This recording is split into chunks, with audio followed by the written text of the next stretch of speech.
The house was quiet. Too quiet. I stood at the door for a moment, unsure of what I would find on the other side. I had come to visit my mother, expecting to spend a few hours with her, share stories of my childhood, and perhaps talk about the little things that matter in old age. But nothing prepared me for the scene that greeted me when I pushed open the door. There, on her matrimonial bed, was my husband. I stared in shock, unable to process what I was seeing. He was lying there, so comfortably, as if it was nothing more than an ordinary afternoon. My mind raced. How could he? How dare he? I had trusted him, built a life with him, all these years. And yet, there he was, in the most sacred place of our lives. I don't know how long I stood there, frozen, before he noticed me. His face turned pale. He opened his mouth, but no words came out. I could hear my heartbeat, pounding in my ears. My hands clenched into fists, but my legs, my old, weary legs, felt like they might give way beneath me.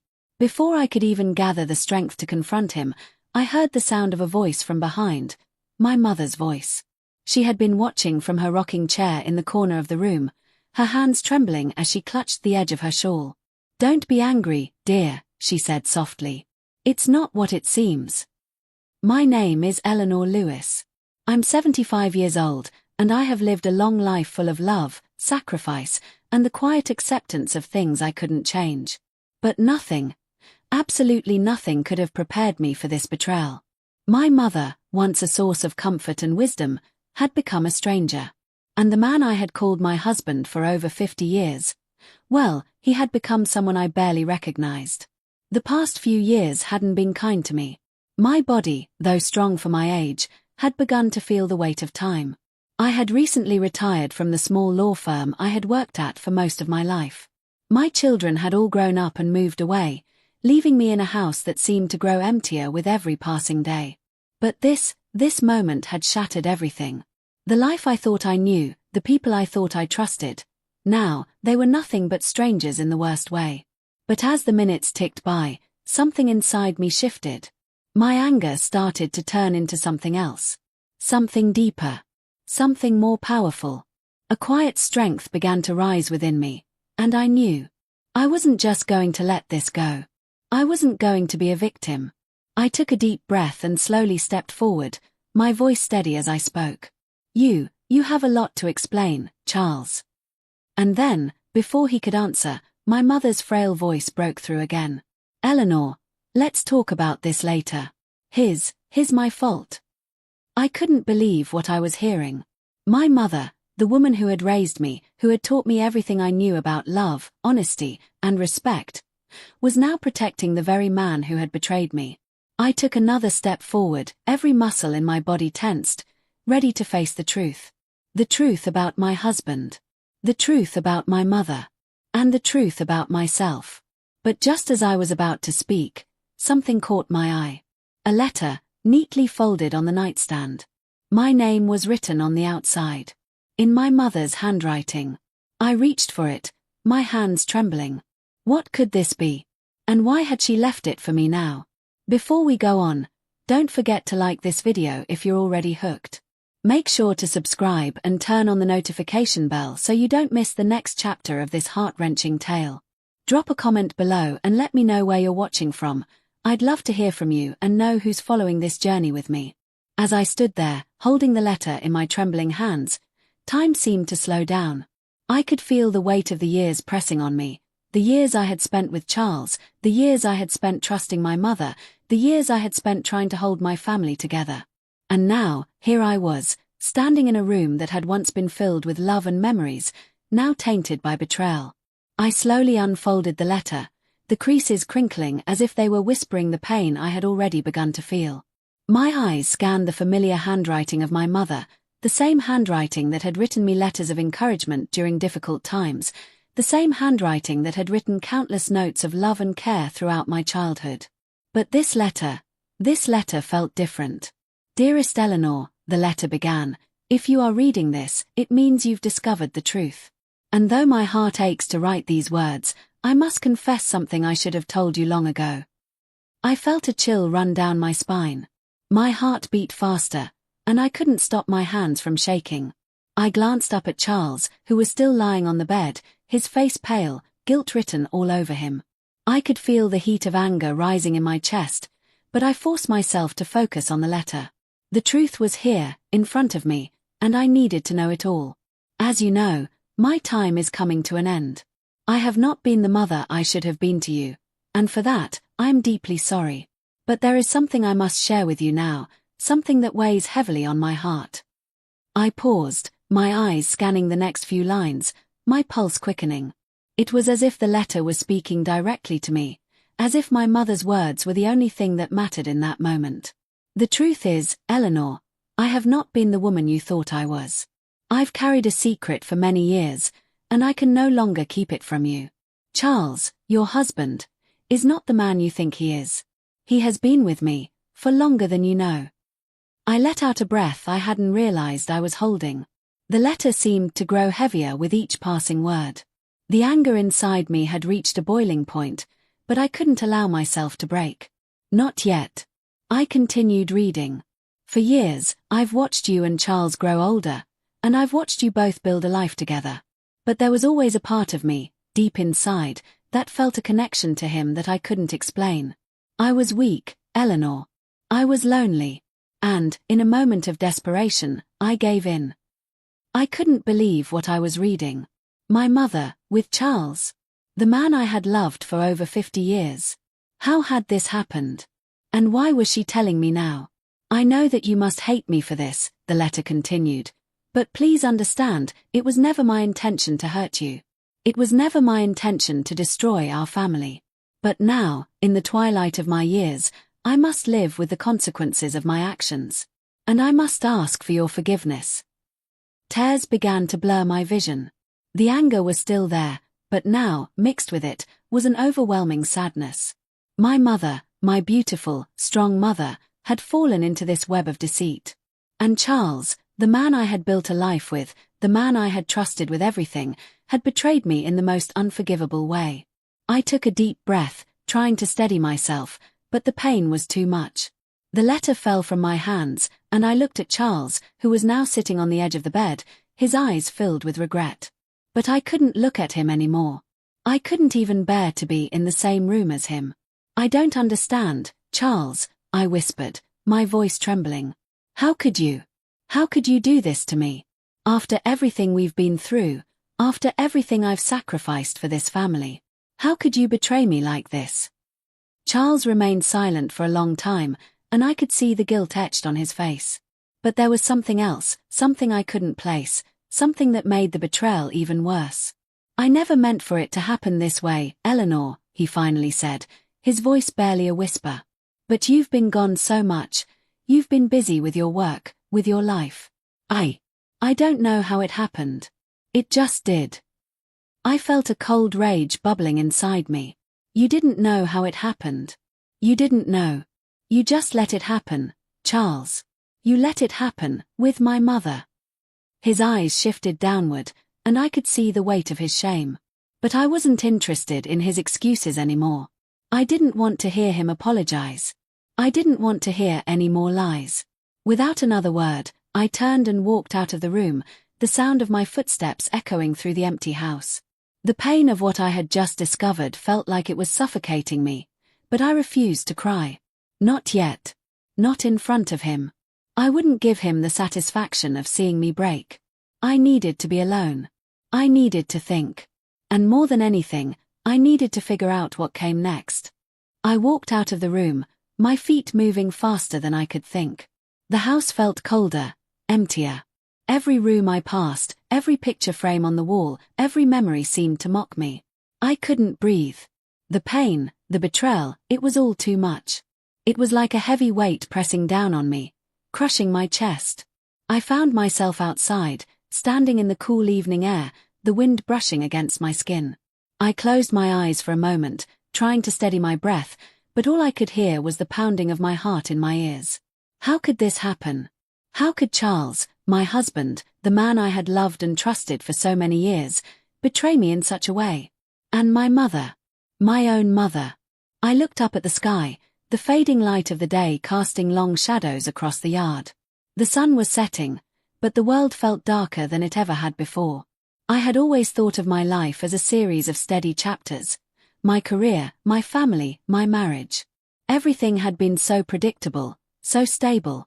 But now, everything had come crashing down. I thought of my children, all grown up now, living their own lives, far away from this mess. I thought of my friends, who would never understand what I was going through. Who could I talk to? Who could I trust? The two people I had counted on the most, Charles and my mother, had both betrayed me. I felt a sharp pain in my chest. The tears were close now, but I refused to let them fall. Not yet. I needed to be strong. I needed to make sense of this madness. I walked back into the house, my mind racing with questions. I didn't want to see Charles. I didn't want to hear his excuses or apologies. I didn't want to look at him and feel the anger and heartbreak that was boiling inside me. I went straight to my bedroom, closed the door behind me, and sat down on the edge of the bed. I needed to think. I needed to understand. But the truth was, I didn't understand anything anymore. Why had my mother done this? Why had she chosen him? Why had she kept it from me for so long? These were the questions that gnawed at me, the questions that I couldn't seem to find answers to. As I sat there, lost in thought, I heard the sound of footsteps approaching my door. I knew it was Charles. He was trying to be quiet, trying to give me space, but I didn't want to give him the chance to explain himself. I didn't want to hear what he had to say. But he knocked gently before opening the door, his face still pale, his eyes filled with regret. "Eleanor," he said softly, "I know you're angry, but I need to talk to you. Please." I didn't say anything at first. I just looked at him, the man who had once been everything to me. The man I had trusted, loved, and built a life with. "Please, Eleanor," he said again, his voice breaking. "I never meant for this to happen. I never meant to hurt you." I took a deep breath, trying to control my emotions. "You never meant to hurt me. You've been lying to me for years, Charles. You've been betraying me with my own mother. How could you? After everything we've been through." He stepped forward, reaching out to me, but I pulled away. I didn't want his touch. I didn't want his apologies. "Not now. I know I don't deserve your forgiveness," he said, his voice barely above a whisper. "But please, just let me explain." I shook my head, tears finally welling up in my eyes. "I don't want to hear it. I don't want to hear your excuses. I want to know why. I want to know why you did this." Charles stood there for a moment, looking at me, as if searching for the right words. But I could see it in his eyes. He was ashamed. And I couldn't help but wonder, was he ashamed because he had been caught? Or was he ashamed because he realized how much he had hurt me? Finally, he spoke. I don't know how to explain it, Eleanor. I've been so lost, so confused. And when your mother, when she came to me, I didn't know what to do. I didn't know how to say no. It just happened." I felt a wave of nausea rise in my stomach. I couldn't listen to him anymore. I didn't want to hear his words. They felt empty, like they meant nothing. "Don't," I said sharply, holding up my hand. "Just don't. I don't want to hear your pathetic excuses. I don't want to hear anything from you right now." Charles took a step back, his eyes filled with regret and pain.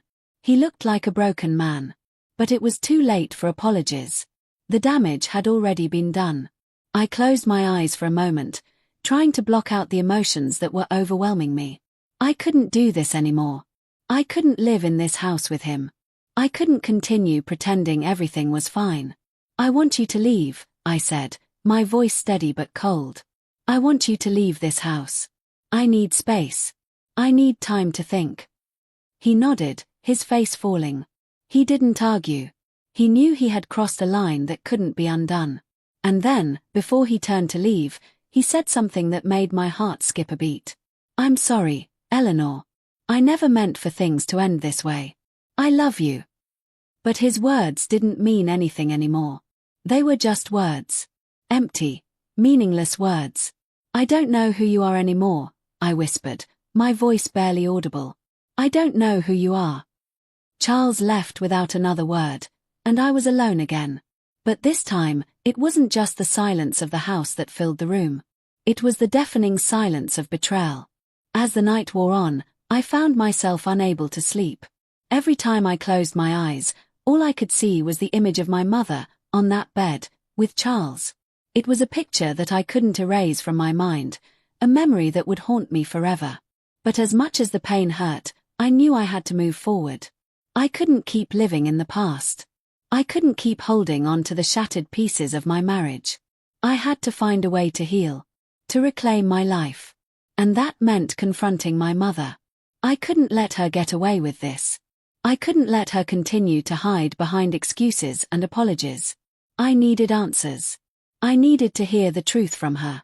The next morning, I drove to her house. My heart was heavy, but I knew this was something I had to do. I couldn't keep pretending that everything was fine. When I arrived, my mother was sitting on the porch, rocking slowly in her chair. She looked up when she saw me, and I could see the fear in her eyes. "I know why you're here, Eleanor," she said softly. "And I'm so sorry. I never meant to hurt you." I took a deep breath, trying to steady myself. This was it. The moment I had been dreading. "I need to hear it from you, Mom," I said. "I need to know why. I need to understand why you did this to me." Her eyes filled with tears, and she put her hands in her lap, trembling. "I was weak, Eleanor," she whispered. "I was lonely. And Charles was there for me when I needed someone. It was wrong. I know it was wrong. But I couldn't stop it." The words hit me like a punch to the gut. My mother, my own mother, had betrayed me in the worst possible way. I wanted to scream, to rage at her, but instead, I just stood there, numb. "I don't know how to fix this," she said, her voice breaking. "I never meant for it to go this far. I never meant to hurt you." I stood there in silence, unable to speak. I didn't know what to say. How could I forgive her? How could I ever look at her the same way again? The days that followed were like a blur. Every morning, I woke up in the same bed, in the same house, but it felt like I had stepped into a different world. A world where trust had been shattered, where the people I had loved the most had become strangers. My thoughts were consumed by what I had learned, the betrayal, the lies, the painful truth. The questions I had asked myself for so long had finally been answered, but none of them had brought me the peace I had hoped for. They had only left me with a deep, gnawing emptiness that I couldn't shake. I tried to go through the motions of my daily life, feeding the birds in the garden, watering the plants, doing the little things that used to bring me joy, but nothing felt the same. I couldn't escape the images that haunted me. Every time I closed my eyes, I saw Charles and my mother together. I saw them in the most intimate, private space of our home, our bedroom, a place that had once been a sanctuary. Now it was a reminder of everything I had lost. I spent most of my days alone, avoiding the phone calls from my friends, ignoring the texts from my children. They didn't know what had happened. They didn't know the betrayal that had torn my world apart. I didn't want to talk to them about it. I didn't want them to see me as weak. So, I shut myself off, living in silence, hiding from the truth I couldn't escape. But even in my isolation, I knew I couldn't keep running forever. The truth had already been exposed, and I had to find a way to move forward. I had to find a way to heal, even though every part of me wanted to scream and shout, to lash out at the people who had hurt me. One afternoon, as I sat in the living room, staring blankly at the walls, the doorbell rang. I wasn't expecting anyone. I hadn't invited anyone over, and I certainly wasn't in the mood for company. But I knew I couldn't ignore it. So, I stood up slowly, my legs stiff from sitting for so long, and walked to the door. When I opened it, I was surprised to see my son, Daniel, standing there. He was the youngest of my 3 children, a successful lawyer in Chicago. He had always been the most pragmatic of the bunch, the one who approached life with a sense of logic and reason. I hadn't seen him in months, and to be honest, I hadn't really wanted to see anyone. But now, there he was, standing at my doorstep, his face filled with concern. "Mom," he said softly, his voice carrying a note of sadness. "Can I come in?" I didn't know what to say. My heart was heavy, and I didn't have the energy to pretend everything was okay. But I stepped aside, letting him in, and led him to the couch where I had been sitting just moments before. Daniel sat down beside me, his eyes searching my face, trying to understand what had happened. He didn't know the whole story, of course. I hadn't told him about Charles and my mother. I hadn't told anyone. I wasn't ready. But I could tell from the way he looked at me that he knew something was wrong. "Mom, what's going on?" he asked gently. "You haven't answered my calls. I've been trying to get in touch with you for days.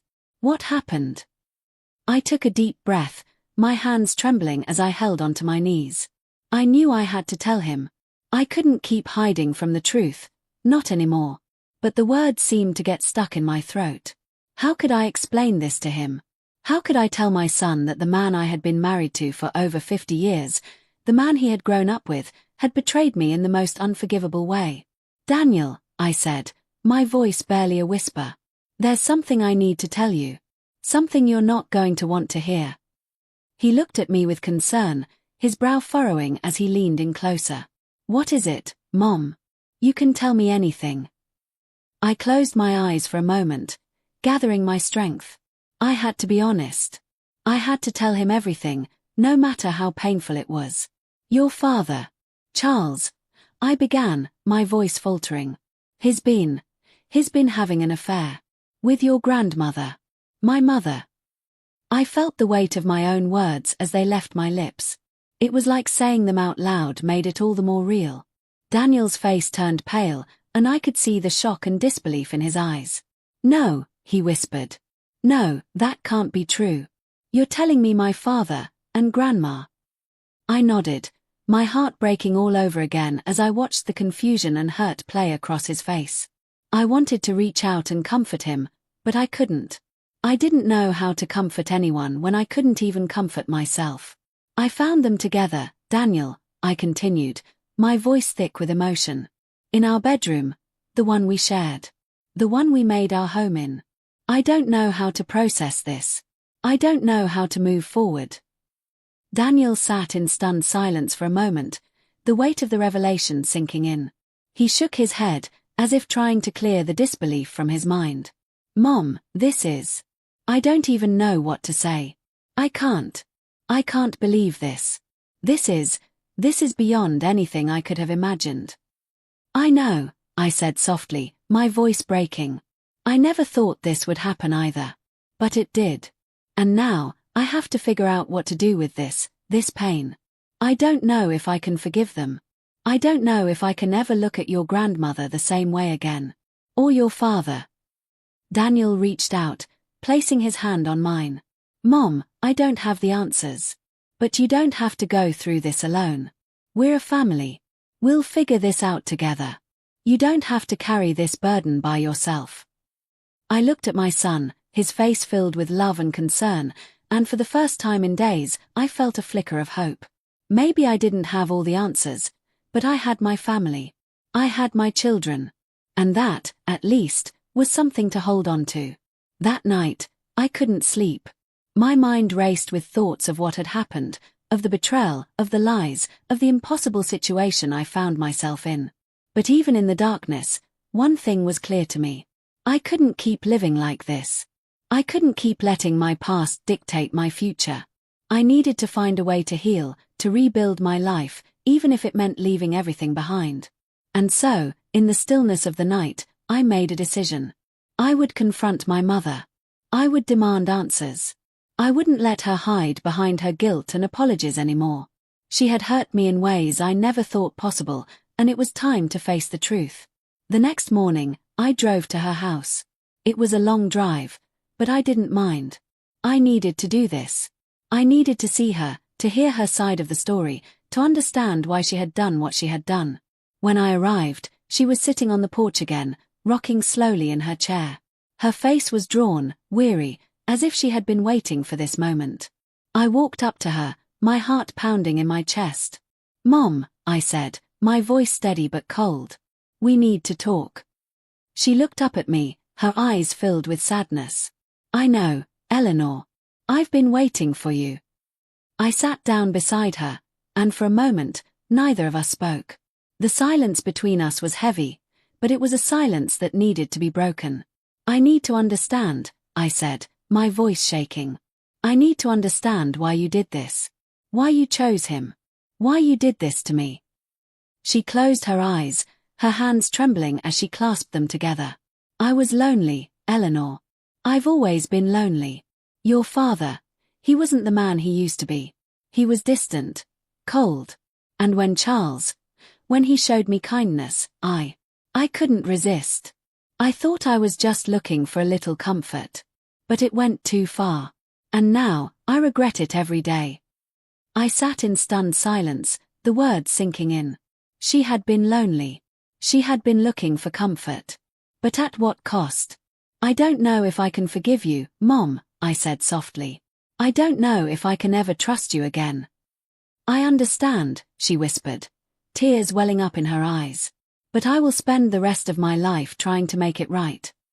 I didn't know what the future held. I didn't know if I would ever find peace. But in that moment, I realized that forgiveness, if it ever came, would have to come from within me. No one could give it to me. And no one could take it away. The days after my confrontation with my mother felt like a blur. It was as if I had stepped out of one world and into another, a world where everything I had known and loved had been torn apart, leaving me standing amidst the wreckage. I was still trying to make sense of the events, trying to figure out what came next. My heart was heavy with betrayal, but there was something else lingering beneath the surface: exhaustion. A deep, unrelenting weariness that had settled into my bones. It was the kind of tiredness that no amount of sleep could fix.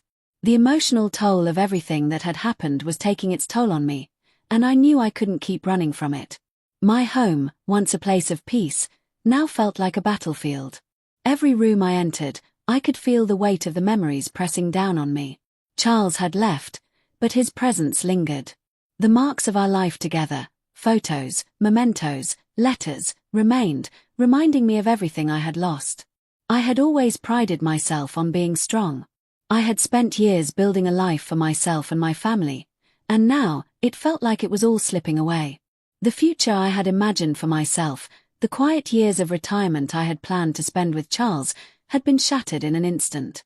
I was no longer the woman I used to be. I had become someone else, someone who didn't recognize her own reflection. But as much as I wanted to give in to the darkness, I knew I couldn't. I had been through too much in my life to let this be the end. I had survived heartbreak before. I had survived loss, betrayal, and pain.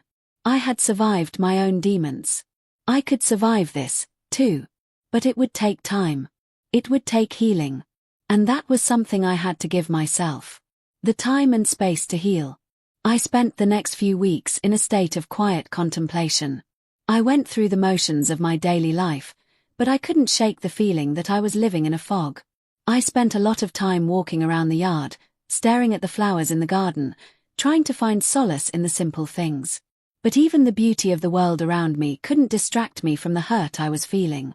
I spent more time with my children, who, despite everything, still loved me and supported me. They didn't fully understand what had happened, but they knew enough to know that I needed them. Daniel, my youngest, called me regularly, checking in on me, making sure I was okay. He had been the first one to show up at my door after everything had fallen apart, and I could see how much he cared for me. He had always been the one to step in when I needed help, to offer support when I was struggling. And now, I knew he was there for me in a way that no one else could be. But as much as I appreciated his concern, I couldn't help but feel guilty. I felt guilty for dragging him into my mess. He was young, successful, with a family of his own. He didn't deserve to carry the burden of my pain. I didn't want him to feel responsible for fixing things. I wanted him to live his life, to be happy, to be free from the burden of my brokenness. But no matter how much I pushed him away, he refused to leave. He was determined to help me through this, and I could see the love in his eyes, the unwavering support he offered. It made me realize that, even in the midst of my pain, I was not alone. One afternoon, I decided to visit the nursing home where my mother had been staying. I hadn't seen her since our conversation, and I knew I needed to. I needed to look her in the eye, to hear her say the words that would make sense of everything. I needed closure. When I arrived, I was greeted by the familiar faces of the nurses, who were all kind and caring. My mother had been staying in the facility for a few months now. after her health had started to decline. She had always been strong, independent, but age had taken its toll. I had hoped that time would heal her wounds, that perhaps in the quiet of the nursing home she would find peace. But I didn't know if I could ever find peace with her. I walked down the long hallway, my footsteps echoing in the silence. The walls were lined with pictures of families, of happy moments. But all I could see was the shadow of betrayal hanging over me. The closer I got to my mother's room, the heavier my heart became. I wasn't sure I was ready to face her again. I wasn't sure I could handle the weight of her presence after everything that had happened. I knocked on her door gently, taking a deep breath before entering. She was sitting by the window, gazing out at the garden, her hands folded in her lap. When she heard the door open, she turned her head slowly, and for the first time, I saw the vulnerability in her eyes. She looked small, fragile, and tired. The woman who had once been my rock now seemed so far away, so distant. "Eleanor," she said softly, her voice weak. "I didn't expect you to come. I didn't think you would want to see me." I stepped into the room, my heart aching at the sight of her. I had spent so many years resenting her, blaming her for what had happened. But in that moment, as I looked at her frail figure, I felt nothing but sadness. I felt a deep, crushing sorrow for both of us. "I don't know what to say, Mom," I said quietly. "I don't know how to fix this. I don't even know if I want to fix this. But I came because I need to understand. I need to know why." She nodded slowly, her eyes glistening with tears. "I know, Eleanor. I've asked myself that same question 1,000 times. Why did I do it? I don't have an answer. I don't know why I let it happen. But I know it was wrong. I know I've hurt you in ways that can't be undone. I don't know if I can forgive you," I whispered, my voice trembling. "I don't know if I can ever trust you again." She reached out a trembling hand, but I didn't take it. "I don't expect you to forgive me, Eleanor. I don't deserve it. But I can only ask for your understanding. And your forgiveness, if you can find it in your heart." I didn't say anything. I didn't know what to say. I didn't know if I could ever find forgiveness, or if I even wanted to. But I did know one thing. I needed to let go of the anger. I needed to let go of the hurt. If I didn't, it would consume me. For a long time, we just sat there in silence, the weight of the past hanging between us. But in that silence, something shifted. Something deep within me began to change. I didn't know how, or when, but I could feel it. I was starting to heal. Slowly, piece by piece, I was starting to heal. As I left the nursing home that day, I felt a sense of peace I hadn't felt in weeks. It wasn't a perfect peace. It wasn't the kind of peace that would erase the pain or the betrayal. But it was a peace that allowed me to move forward, to begin rebuilding my life. I had a long road ahead of me. I had a lot of work to do on myself, on my relationship with my mother, and on my future. But I was ready. I was ready to heal. And I was ready to embrace whatever came next. Days turned into weeks, and for the first time in a long while, I felt like I was breathing again. The heavy weight that had settled in my chest after the revelation of my husband's betrayal, the suffocating grief that had consumed me, was gradually lifting. I still couldn't forget what had happened, nor could I entirely forgive the people who had hurt me. But I had begun to realize something crucial. Holding on to the pain, letting it consume me, would only destroy me. I had to find a way to move forward, even if I didn't have all the answers. I woke up one morning, the sun peeking through the curtains, casting a warm glow across the room. I felt different. My heart still hurt, but the ache was no longer all-consuming. It was bearable. And that, I realized, was the first step toward healing. I had spent so much time in the past few weeks focused on the betrayal and the pain that I hadn't stopped to think about what came next. But now, as I stood at the window, looking out at the garden, I knew that my life wasn't over. It was simply taking a new direction. I had spent most of my days alone, grappling with the truth. I hadn't seen Charles since the day I asked him to leave. I hadn't seen my mother much either, though I had continued to visit her at the nursing home.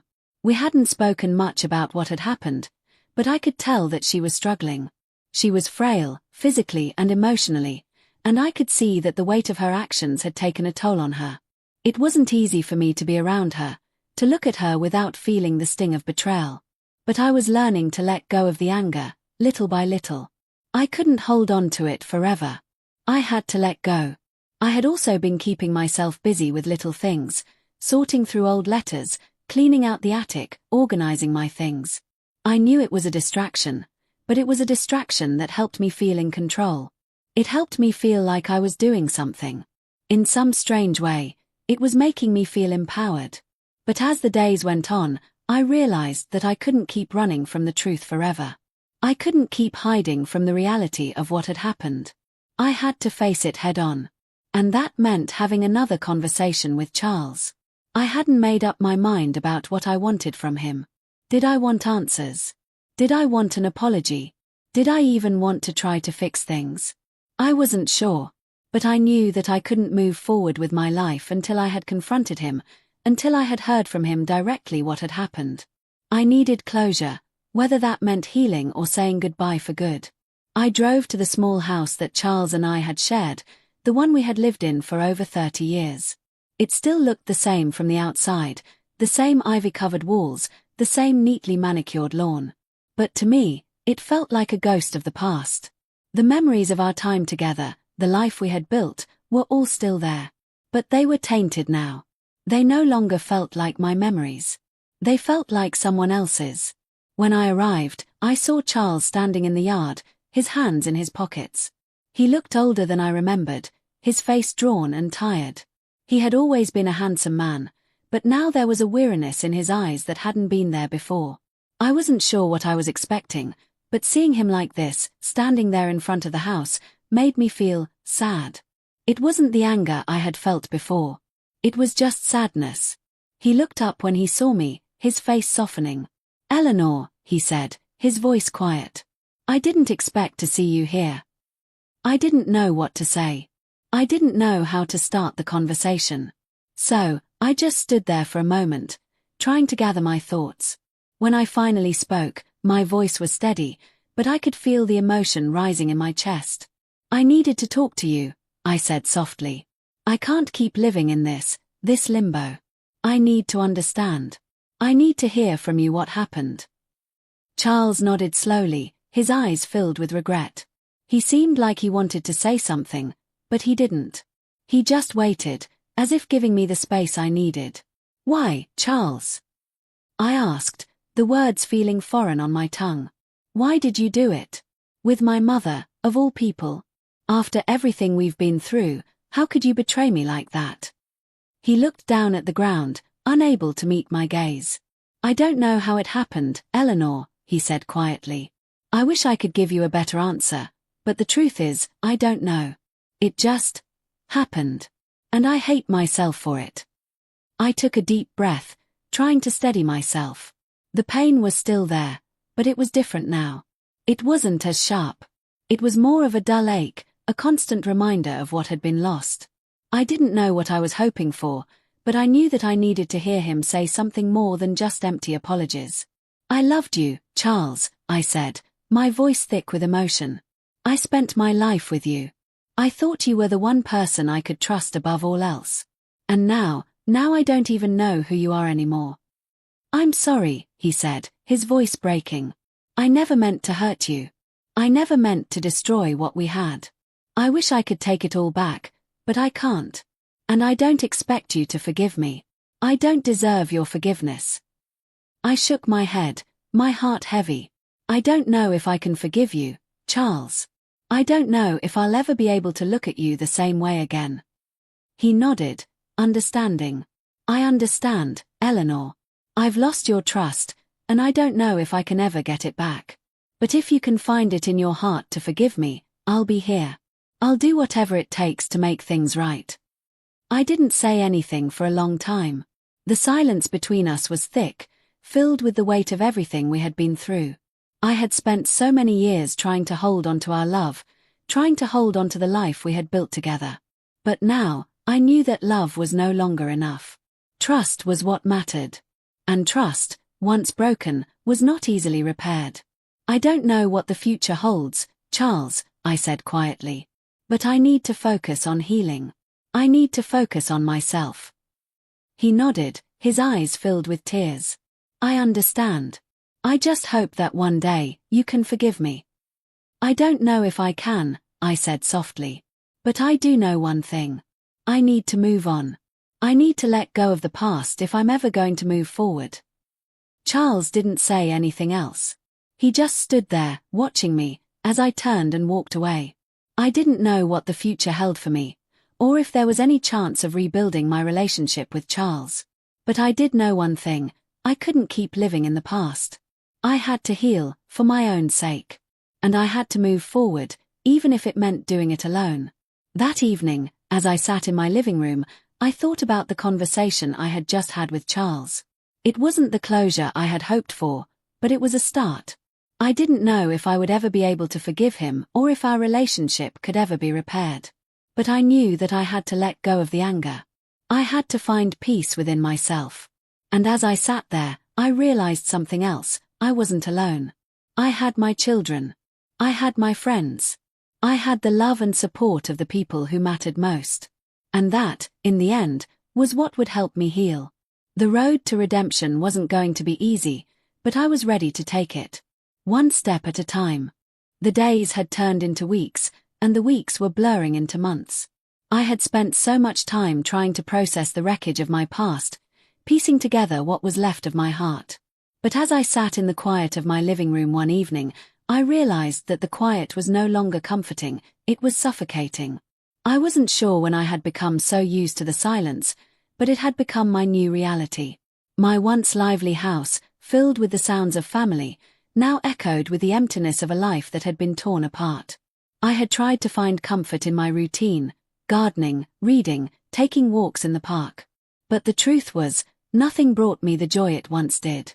The pain of the betrayal still hung over me, a constant shadow I couldn't escape. And I was tired. Tired of pretending that everything was okay when it wasn't. Tired of holding on to the fragments of my past, hoping that somehow they would fit together again. But it was more than that. It was the realization that I had spent so much of my life living for others, making sacrifices for the people I loved, that I had forgotten to live for myself. I had given everything to my marriage, to my family, and in the process, I had lost sight of who I was. And now, I was left with nothing but the remnants of a broken life. I thought back to the conversations I had with my children. They had tried to comfort me, tried to help me make sense of it all, but the truth was, they couldn't. No one could. I was the only one who could heal the wound that had been inflicted on me. But how? Where did I even begin?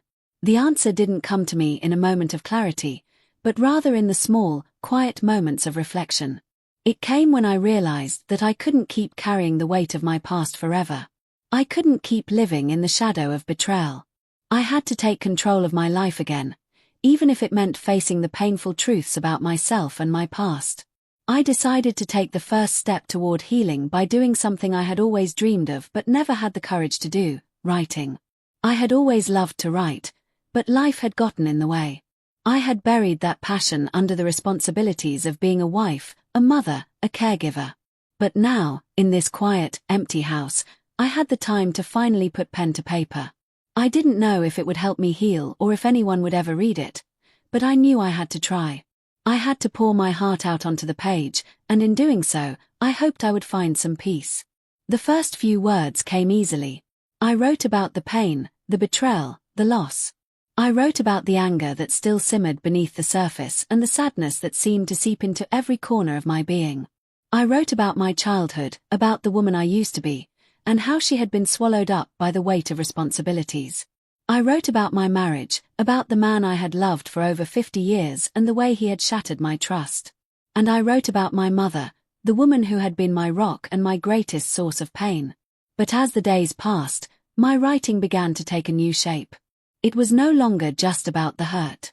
It was about reclaiming my identity, about rediscovering who I was beyond the roles I had played for so long. It was about finding a way to rebuild my broken heart and create a future for myself, even if it meant doing it alone.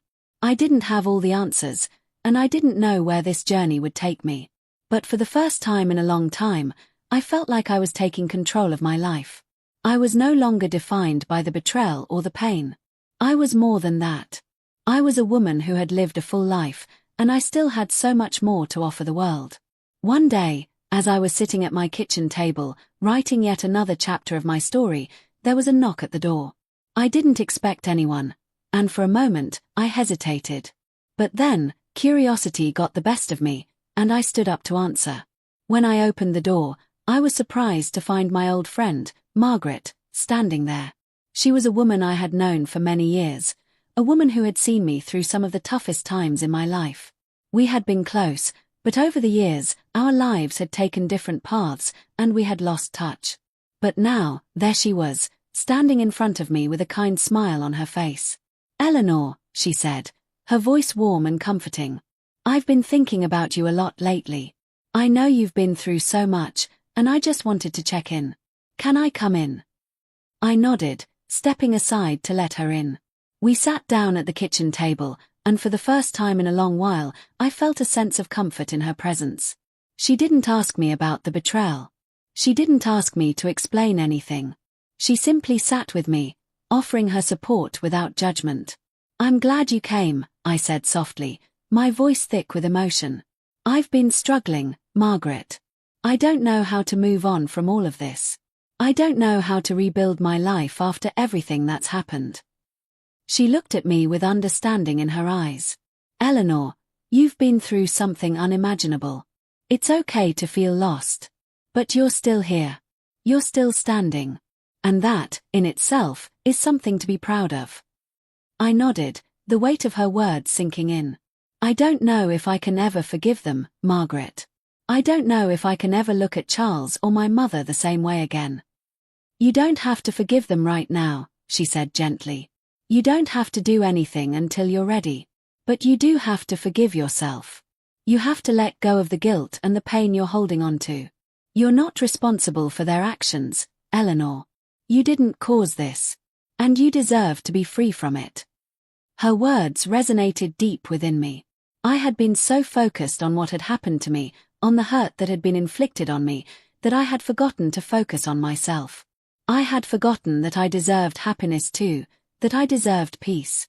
Margaret stayed with me for hours, just talking, laughing, reminiscing about the old days. It felt good to laugh again, to connect with someone who understood me. For the first time in a long time, I felt like I was not alone in this world. That night, as I sat in bed, I reflected on the conversation I had had with Margaret. She was right. I couldn't keep holding on to the anger and resentment. I couldn't let the actions of others dictate my happiness. I had the power to choose my path. And for the first time in a long time, I felt like I was ready to choose it. The following morning, I made a decision. I didn't know exactly what the future held, but I knew that I needed to start over. I didn't want to stay in the house that held so many painful memories. I needed a fresh start. I needed to create a space that was mine, one that wasn't haunted by the ghosts of the past. I would sell the house and move somewhere new, somewhere I could rebuild my life, somewhere I could heal. I began making plans, sorting through my belongings, deciding what I would take with me and what I would leave behind. It wasn't easy, but it felt right. For the first time in months, I felt a sense of excitement, a sense of hope for what the future could hold. And so, I began the process of healing. It wasn't a quick fix, and it wasn't easy. There were days when I still felt lost, days when the pain seemed to resurface, but I kept moving forward. I kept writing, kept finding new ways to rediscover myself, to reclaim the woman I had once been. The road ahead was still uncertain, but for the first time in a long time, I felt ready to walk it. I had spent the last few months trying to rebuild my life, step by step. The house was packed, the movers had come and gone, and I found myself sitting in the small apartment I had rented in a quieter part of town. The walls, still bare, echoed with the emptiness of new beginnings, but there was something liberating about this new chapter. I wasn't weighed down by the memories of betrayal that had defined my past, and yet, I couldn't ignore the fact that those memories were still with me. They were ingrained in the very fabric of who I was now. As I sat on the couch, staring out at the skyline of the city from my new window, I realized that this wasn't just about moving to a new place, it was about creating a new version of myself. The old Eleanor, the woman who had been defined by her role as a wife, mother, and caregiver, was gone. In her place was a woman who was learning to live for herself, to make choices that would allow her to heal. But it wasn't easy. I had learned a lot in the past few months, mostly about forgiveness, not for Charles or my mother, but for myself. For so long, I had carried the weight of their actions, believing that somehow I was responsible for their mistakes. I had believed that I could fix things, that I could make everything right again. But the truth was, I couldn't. And I was learning to accept that. The road to forgiveness was one I had never expected to walk alone. It had been a journey of self-discovery and self-acceptance, but it was also one of profound loneliness. There were days when the silence of the apartment felt suffocating. The absence of the noise that had once filled my home, the laughter of my children, the warmth of Charles' presence, left me with a quiet that was both peaceful and terrifying. I wasn't used to it. But as time passed, I began to realize that the quiet wasn't the enemy. It was a space for me to heal, to find myself again. It wasn't until one Sunday morning, as I stood in the small local church I had started attending, that I truly understood what it meant to let go. The service was simple, unpretentious, and the congregation was small. But there was something about the hymns, the prayers, and the sermons that resonated deep within me. As I sat there, listening to the pastor speak about forgiveness, grace, and renewal, I felt a shift within me. I had spent so much time focusing on what had been lost, on the betrayal that had shaped my life, that I hadn't stopped to think about the possibility of renewal. I hadn't stopped to consider the idea that perhaps there was still hope, still something beautiful waiting for me on the other side of all the pain. The pastor's words felt like they were meant for me. Forgiveness is not for the one who has wronged you. It is for you. It is to release the chains that bind you to your past, to free your heart from the burden of hatred and resentment. Let go of what you cannot change, and embrace the future that awaits you. For the first time in a long time, I felt the weight lift off my shoulders. It wasn't immediate, and it wasn't a magic fix. But in that moment, I understood that letting go wasn't just about forgiving Charles or my mother. It was about releasing myself from the shackles of anger and disappointment. It was about giving myself permission to move on, to find peace in my own heart. That day, I sat quietly in the church, allowing the words to wash over me, and for the first time in months, I felt a sense of peace. I had been holding on to so much pain for so long, but I realized that I didn't have to carry it anymore. The past had already been written, and I couldn't change it. But the future, the part of my life that was still unwritten, was mine to shape. And I was ready to start anew. Over the following weeks, I continued to visit the church.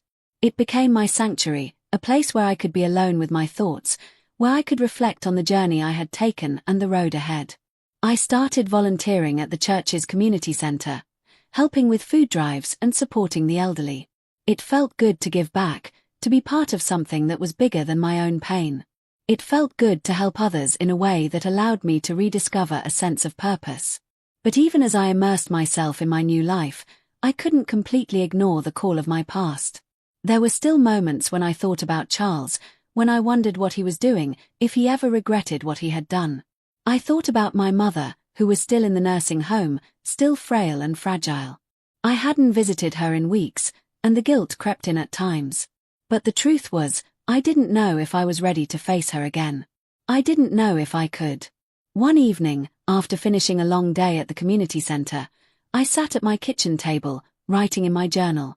The words came easily now, as they always did when I was alone with my thoughts. I wrote about the progress I had made, about the things I had learned, about the small victories that gave me hope. But as I wrote, a thought struck me. I had been so focused on rebuilding my own life that I hadn't stopped to think about how my actions could help others rebuild their lives. Maybe, just maybe, I could use my story to help someone else. I had spent so many years hiding from my pain, pretending it didn't exist. But what if I could help others find healing by sharing my journey? What if my pain could serve a greater purpose? The next day, I reached out to a local support group for women who had experienced betrayal and heartbreak in their marriages. It was something I had considered for a while but never had the courage to do. But now, I felt ready. I wanted to help others, to use my experiences to show them that healing was possible, that it was possible to move on from the darkest of times. The first meeting was small, just a handful of women who had all experienced varying degrees of loss. I listened as they shared their stories. Stories of betrayal, of broken families, of dreams shattered. And as I listened, I realized that I wasn't alone. There were others who had walked the same painful path. There were others who had felt the same deep wounds that I had felt. And together, we were finding a way to heal. The women were kind and supportive, offering words of encouragement and understanding. They didn't judge, didn't ask questions. They just listened, and in their listening, I felt seen. For the first time in a long time, I didn't feel like I was the only one carrying the weight of the world on my shoulders. A few weeks after I had started attending the support group, I received a call from my mother's nursing home. They told me that her health had declined significantly in the past few days. She was weak, unable to eat, and had become unresponsive at times. I felt my heart lurch in my chest. My mind raced as I made the decision to visit her. I had avoided seeing her for so long, but now, the thought of losing her brought everything to the forefront. When I arrived at the nursing home, I felt a mixture of fear and guilt. I didn't know how I would face her. I didn't know what to say. But as I walked into her room, I saw her lying there, frail and pale, her once vibrant spirit dimmed by age and illness. I felt a lump rise in my throat as I approached her bedside. "Mom," I whispered, taking her hand in mine. "I'm here." Her eyes fluttered open, and she looked up at me with the faintest hint of recognition. She didn't speak, but I could see the emotion in her eyes. She knew I was there. And in that moment, I knew that despite everything that had happened between us, I wasn't ready to lose her. "I'm sorry, Eleanor," she whispered, her voice weak but filled with sincerity. "I never wanted to hurt you. I never wanted to hurt your family." I nodded, tears welling up in my eyes. I didn't know if I could ever forgive her, but in that moment, I realized that forgiveness wasn't just about her, it was about me. It was about releasing myself from the anger and the hurt that had kept me trapped in the past. "I know, Mom," I said softly. "I know." As I left the nursing home that day, I felt a sense of peace that I hadn't felt in years. It wasn't the kind of peace that erased the pain or the betrayal. But it was the kind of peace that came from letting go, from embracing the future rather than holding on to the past. I wasn't sure where my life would go from here, but for the first time in a long time, I felt like I was finally moving forward. The days that followed my visit to the nursing home were a mix of quiet reflection and the heavy task of finalizing my future. It had been nearly a year since I discovered Charles' betrayal. A year that had been filled with pain, heartbreak, and the slow, painstaking process of healing. But now, as I stood in my small apartment, gazing out at the view of the city skyline, I realized that the darkness of my past was finally starting to fade. It wasn't gone completely, but it no longer defined me. I had found a way to carry it without letting it weigh me down. The apartment, though small, had become my sanctuary. It was mine, no one else's. The bare walls, the simple furniture, and the peaceful solitude gave me the space I needed to breathe. I had learned to enjoy my own company. I had learned to appreciate the stillness. For the first time in a long time, I wasn't running away from my emotions. I was allowing myself to feel them, to experience the full range of what it meant to heal, to grow, and to move on. I had started going back to the community center more regularly. I was still volunteering, helping with various outreach programs, and I had started to find joy in the work I did.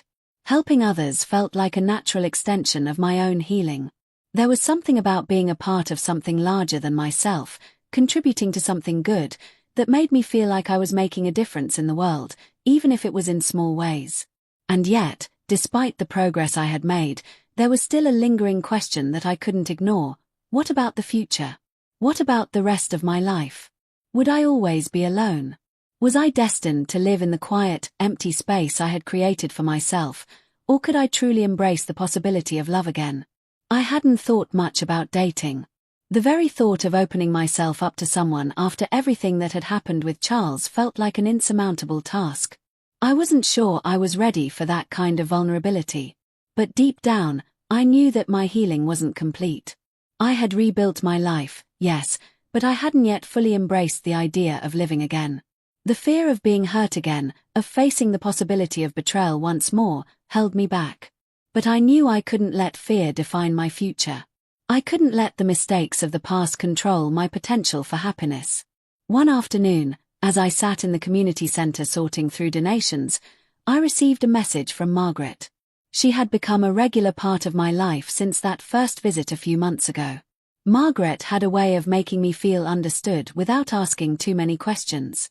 She had been through her own struggles and losses and knew how to listen without judgment. Her message read, "Eleanor, I've been thinking about you.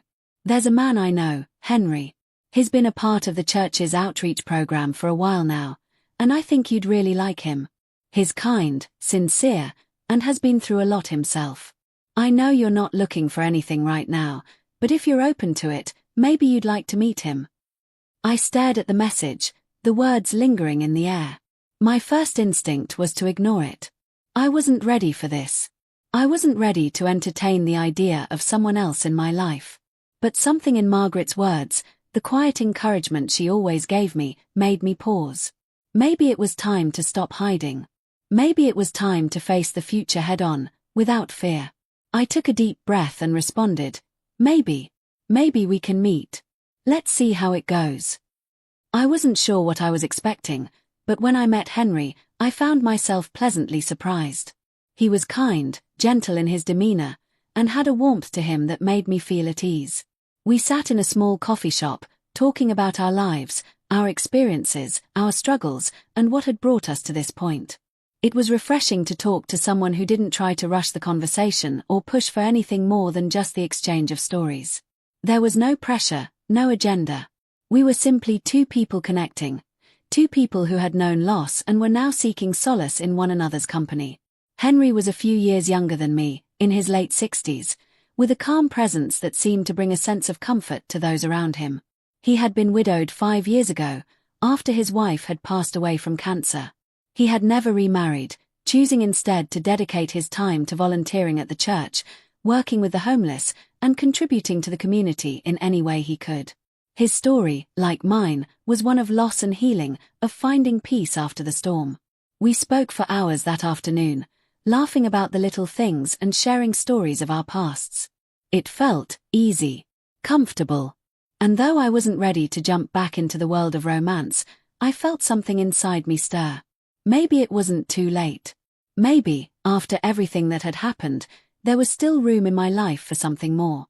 Over the next few weeks, Henry and I met several more times. Each encounter felt more natural than the last. We didn't rush anything. We simply spent time together, taking walks in the park, having lunch at the diner, and sharing our thoughts on life, love, and everything in between. The more time I spent with him, the more I realized that he wasn't trying to replace Charles or make me forget my past. He wasn't interested in rushing me into anything.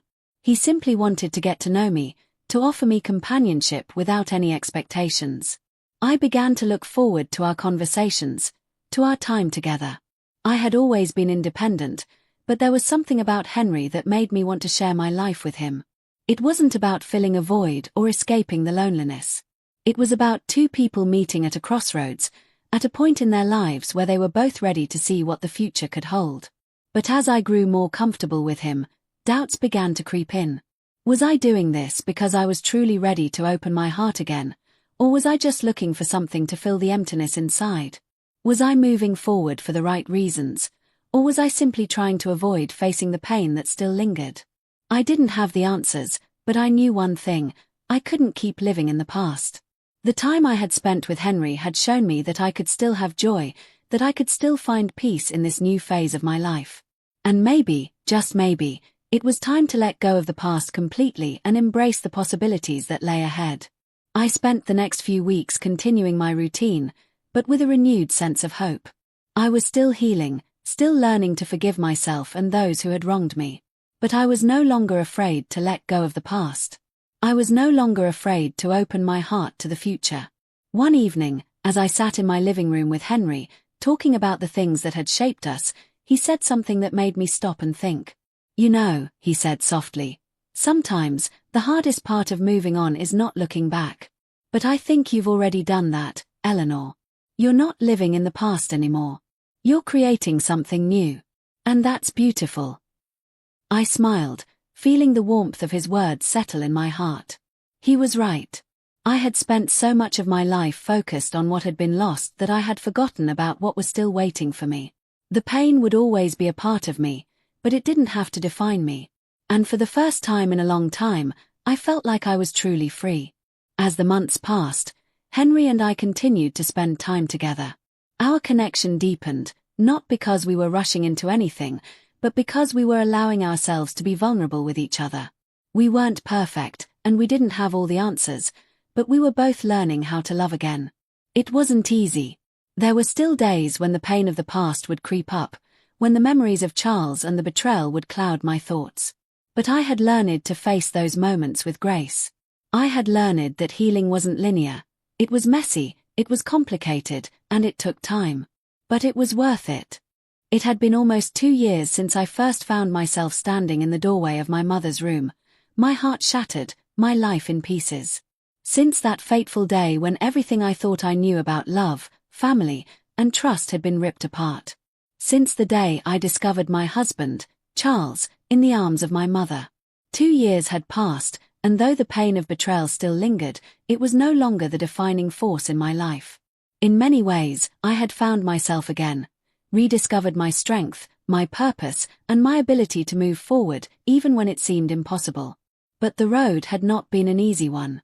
There were days when the weight of the past would resurface, moments when I would feel overwhelmed by the choices I had made, the life I had lost, and the people who had hurt me. Yet, through all the trials, through all the pain, there had been growth. There had been healing. There had been a quiet, unspoken promise to myself that I would not let this chapter define me for the rest of my days. Now, as I sat in the quiet of my new apartment, looking out at the city below, I realized how far I had come.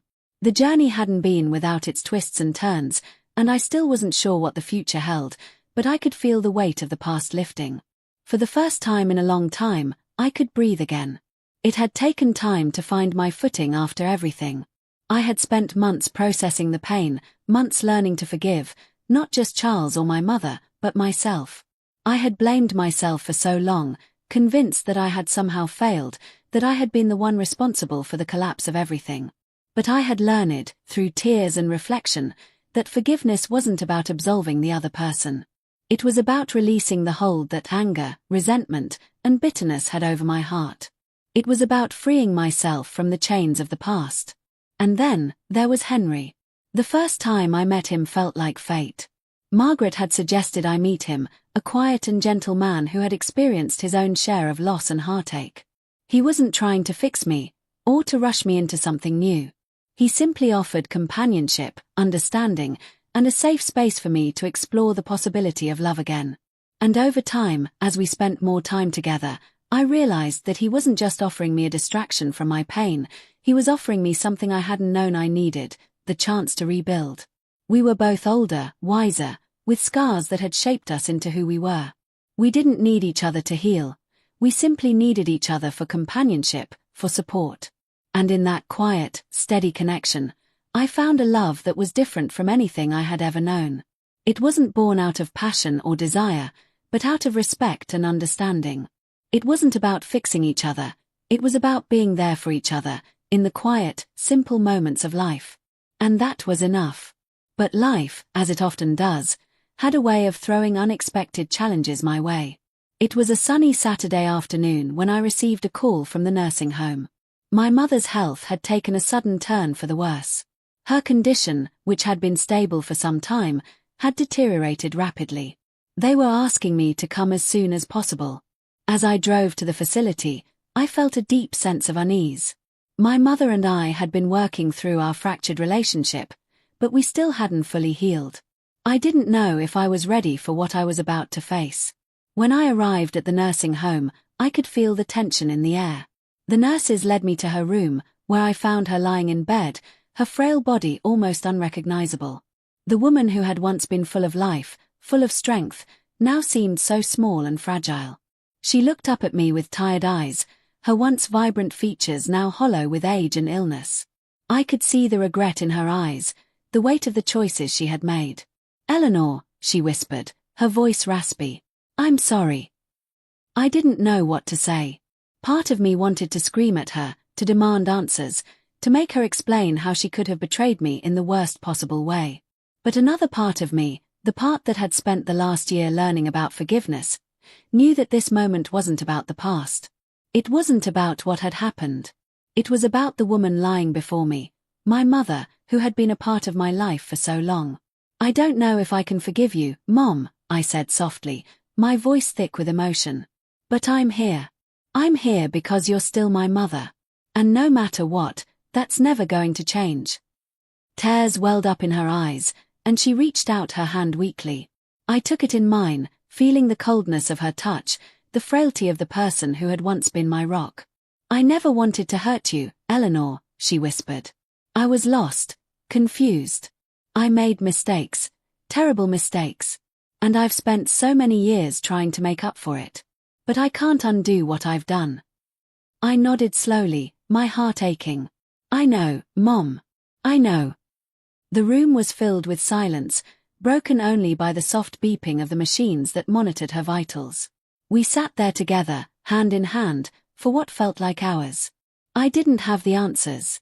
I didn't know what the future held for us, or if we would ever fully heal from the damage that had been done. But in that moment, I understood that forgiveness wasn't about erasing the past. It was about accepting it, learning from it, and finding a way to move forward, even if that meant doing so with scars.